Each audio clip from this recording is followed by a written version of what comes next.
Assalamualaikum teman-teman, kembali lagi bersama saya Sylvia, mahasiswi dari Kampus Estetik TGRI Sumatera Barat, program studi pendidikan sejarah, yang mana saya mengambil atau sebagai peserta Credit Learning UNAN.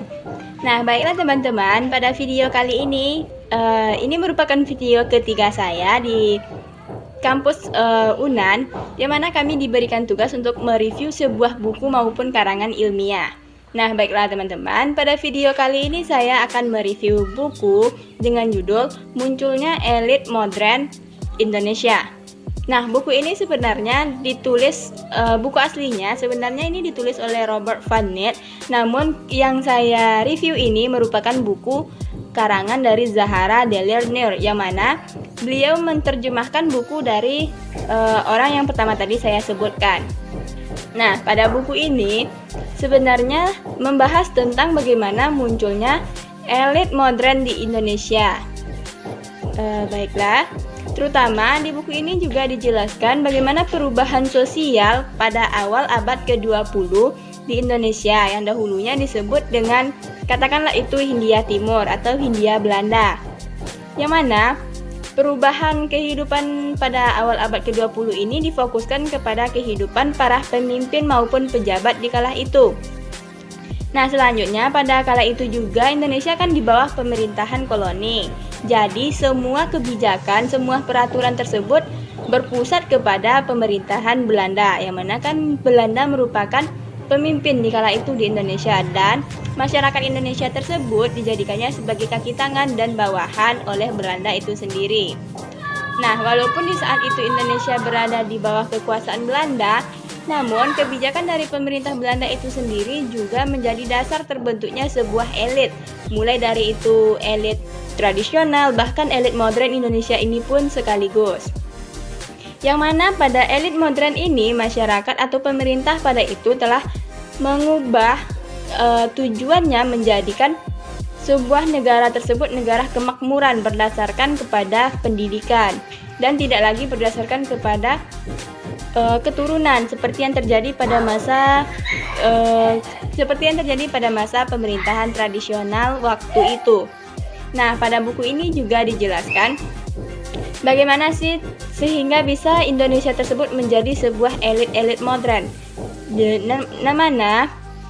Yang mana pada buku ini itu juga dijelaskan bagaimana garis besar perkembangan dari pemerintahan tradisional yang bersifat kosmologis atau yang bersifat keturunan atau yang bersifat masih kedaerahan berubah aluran atau berubah menjadi pemerintahan yang bersifat modern, atau katakanlah itu pemerintahan yang berpusat kepada atau berpedoman kepada kemakmuran dan pendidikan.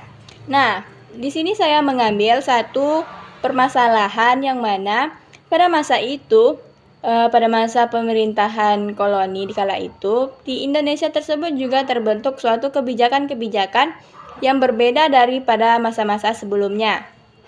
Salah satunya yaitu katakanlah itu politik etis atau dikatakan politik balas budi oleh pemerintah Belanda itu sendiri.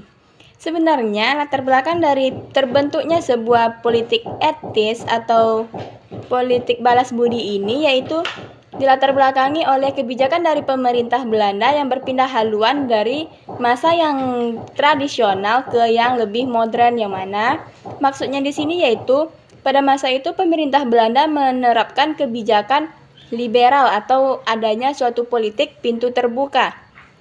Dengan adanya politik pintu terbuka ini, maka seluruh masyarakat Eropa maupun masyarakat Asia bebas untuk memasuki Indonesia dan melakukan perniagaan maupun perdagangan.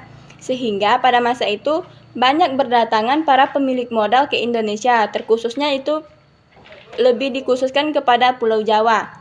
Nah, karena begitu banyaknya yang masuk ke Indonesia para pemilik modal, maka muncul juga golongan feodal atau pemilik modal, yang mana pada kala itu juga muncul sebuah pemukiman atau perumahan-perumahan elit dari pemerintah masyarakat Eropa di kala itu. Bahkan pun golongan wanita pun juga ikut berdatangan ke Indonesia dan melakukan perniagaan. Nah, sehingga adanya kedatangan dari pemilik modal, maka semakin nampak ketimpangan dari penduduk pribumi dengan pemilik modal, yang mana penduduk pribumi tersebut lebih terlihat anjlok gitu, yang mana karena mereka tidak memiliki modal, maka nampak sekali perbedaan antara si miskin dan si kaya, atau nampak sekali perbedaan antara mana sih penduduk pribumi dan mana yang penduduk Eropa gitu.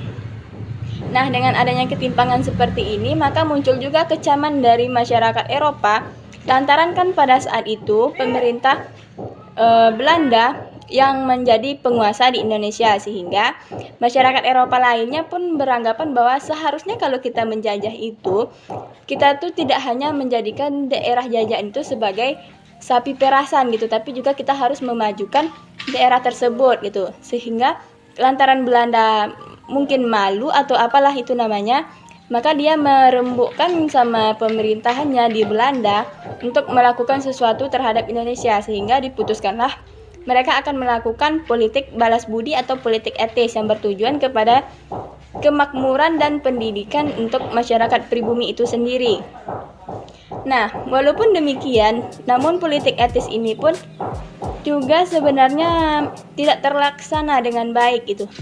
Maksudnya di sini, kan di dalam politik etis tersebut terdapat 3 hal yang diperbarui oleh Belanda, yang mana Belanda tersebut melakukan politik etis karena Belanda tersebut telah banyak memperoleh keuntungan dari masyarakat Indonesia, baik itu keuntungan dari segi uang, pekerja, maupun angkatan perang dan lain sebagainya, sehingga pada masa sistem tanam paksa tersebut, bahkan dari hasil pajak-pajak masyarakat Indonesia tersebut, Belanda berhasil mendirikan Amsterdam.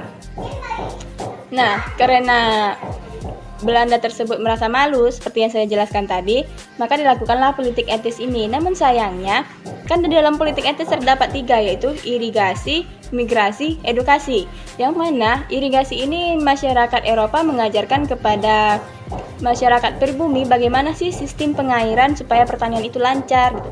Kemudian di dalam bidang pendidikan, masyarakat Eropa mendirikan sekolah-sekolah, yang mana pada masa pemerintahan tradisional atau pada masa elit tradisional, pemerintah hanya memfokuskan pendidikan kepada anak-anak pejabat atau anak-anak bangsawan. Namun pada masa ini telah mulai dibuka pendidikan bagi penduduk Indonesia asli maupun penduduk dari kalangan bawah yang memiliki prestasi gitu. Nah, selanjutnya yang terakhir yaitu dilakukannya migrasi oleh pemerintah Belanda, yang mana pemerintah Belanda karena kepadatan penduduk di Pulau Jawa, maka dilakukan migrasi untuk berpindah ke daerah-daerah lain yang masih jarang penduduk. Namun sayangnya di sini juga terjadi perbedaan antara teori dengan realita gitu. Perbedaan antara teorinya begini loh, sedangkan pelaksanaannya begini gitu. Nah, contohnya di sini yaitu pada masa sistem perairan.